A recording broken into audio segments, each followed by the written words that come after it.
আন্তরিক শুভেচ্ছা ও ভালোবাসা জানাই বন্ধুরা। তোমরা কেমন আছো?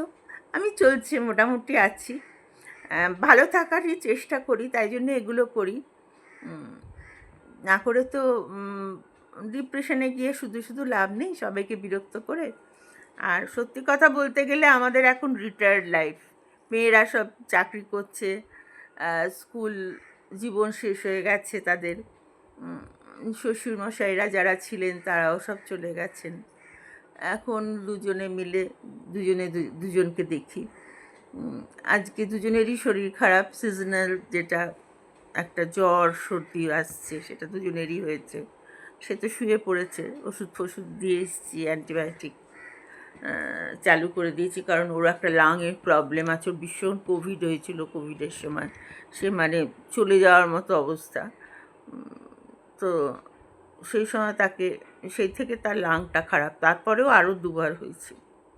তাই আজকে জ্বর টর দেখে আর আমি ইদানিং জ্বর হলে আর কাশি হলেই আমি সঙ্গে সঙ্গে অ্যান্টিবায়োটিক দিয়ে দিই ডাক্তারকে জিজ্ঞেস করে, ফোন করে দেখি। আরেকটু বেলায় যদি এরকমই থাকে তাহলে ডাক্তার ডেকে নেবো বাড়িতে।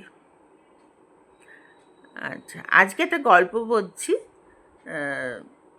ভ্যালেন্টাইন্স ডের উপর লেখা। কিছুদিন আগেই ভ্যালেন্টাইন্স ডে গেল, সেই জন্য গল্পটাই লিখেছি। আমি পড়ছি একটু, যদিও আমাদের বয়সে আর ভ্যালেন্টাইন্স ডের ওপর পড়া হতো। ভ্যালেন্টাইন্স ডে তো সবাই ভালোবাসার দিন বলে, ভালোবাসা মানে সবাইকে, মেয়ে, মা, বাবা, সবাই।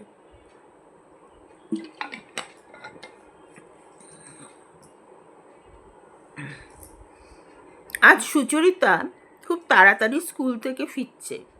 আজ সৌরভ খুব গম্ভীর হয়ে অফিসে বেরিয়ে গেল।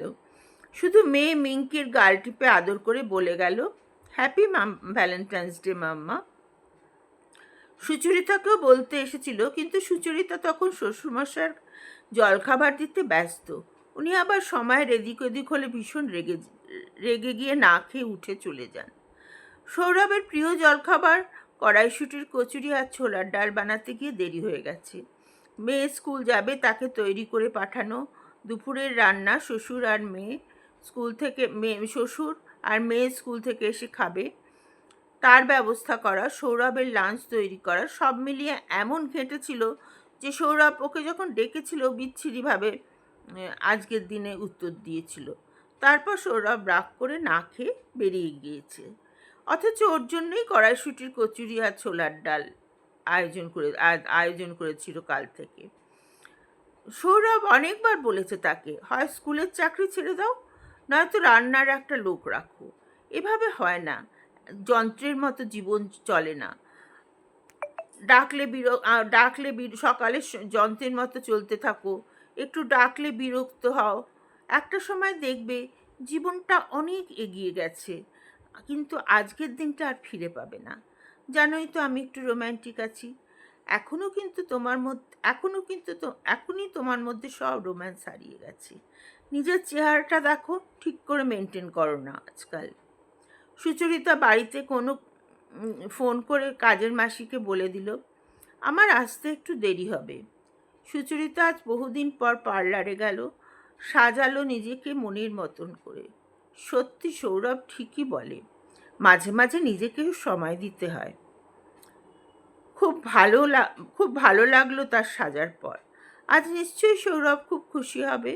বাড়িতে আসার সময় একগোছা হলুদ গোলাপের তোড়া আর 3টে বড় ক্যাডবেরি চকলেট কিনল। বাড়ি ফিরে বিছানার চাদর পাল্টে ঘর গোছালো। ফুলদানিতে গোলাপের তোড়া রেখে রান্নাঘরে গিয়ে সৌরভের পছন্দ মতো বাসন্তী পোলাও আর দই মাছ বানালো। রেডি হয়ে বসে থাকলো, অধৈর্য লাগছে। এমন সময় সৌরভের গাড়ির শব্দ শুনে ছুটে আসতে গিয়েও থেমে গেল। মেয়েকে বলল, যা তো বাপি, দেখ তোর বাপি এসছে, দরজাটা খুলে দে। মিঙ্কি অবাক হয়ে মায়ের দিকে তাকিয়ে বলল, এত সেজেছ কেন? বেশ করেছি, তোর কি? যা না, দরজাটা খুলে দে। দেরি দেখে সৌরভ ভাবছে নিশ্চয়ই পরীক্ষার খাতা দেখছে, তার কাছে তো সব দিনই সমান। মিঙ্কি দরজা খুলে বলল, জানো বাপি, আজ না মা দেরি করে স্কুল থেকে এসেছে, আর কি সেজেছে দেখো, মাকে কি সুন্দর লাগছে। সৌরভ ঘরে ঢুকে সত্যি অবাক হয়ে গেল।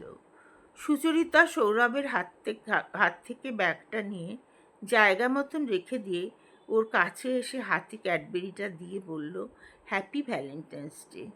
সৌরভ বউয়ের দুকাঁধে হাত রেখে বলল, বাবা, আজ চাঁদ কোন দিকে উঠেছে? সুচরিতা সৌরভের বুকে মাথা রেখে বলল, তুমি ঠিকই বলো, মাঝে মাঝে একটু নিজেদের জন্য সময় দিতে হয়। আজ তোমার জন্য এইটুকু করতে পেরে আমার খুব ভাল লাগছে।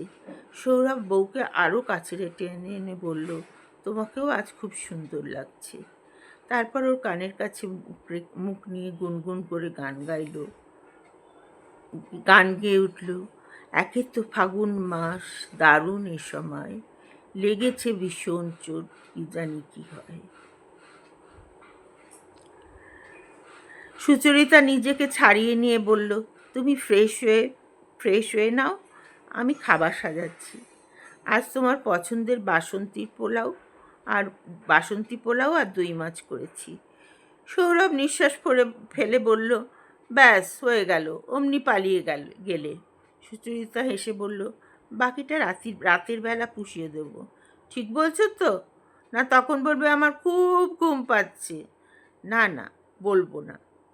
আজ দেখো, আজ সত্যি আমাদের ঘরে ফাগুন মাসের পূর্ণিমার চাঁদ লুটোপুটি খাবে। সৌরভ একটা ফ্লাইং কিস ছুঁড়ে দিয়ে বলল, আসছি এক্ষুনি। সুচরিতা রাতে শুতে আসার আগে মেয়ে আর শ্বশুরকে ক্যাডবেরি দিয়ে বলল, হ্যাপি ভ্যালেন্টাইন্স ডে। মেয়ে বলল, মাম্মা খাই? সুচরিতা বলল, না না, কাল খেও। শ্বশুরমশাই বললেন, আমি কিন্তু এখনই খাবো। সুচরিতা হেসে বলল, ঠিক আছে। মেয়েকে ওর ঘরে শুয়ে এসে সৌরভের হাতে নিজেকে সঁপে দিয়ে বলল, সত্যি মাঝে মাঝে বরের আদর না পেলে সংসারটা নিরস লাগে। সৌরভ সুচরিতাকে গভীর আদরে ভরিয়ে দিয়ে বলল, যাক বাবা, আমার বউটা তাহলে এতদিনে একটু রোম্যান্টিক হয়েছে। একেবারেই প্রেমের গল্প। এটা ছেলে মানুষদের গল্প। তো সবসময় তো আর নীতিকথা আর জীবন কথা ভালো লাগে না, একটু প্রেম তো আনতেই হবে। জীবনে তো প্রেম না থাকলে, প্রেম মানে শুধু মানবী প্রেম না, প্রেম প্রকৃতির প্রেমও কিন্তু প্রেম। ঠিক আছে, আজকে এইটুকুই থাকলো, আবার পরে আর একটা দেবো।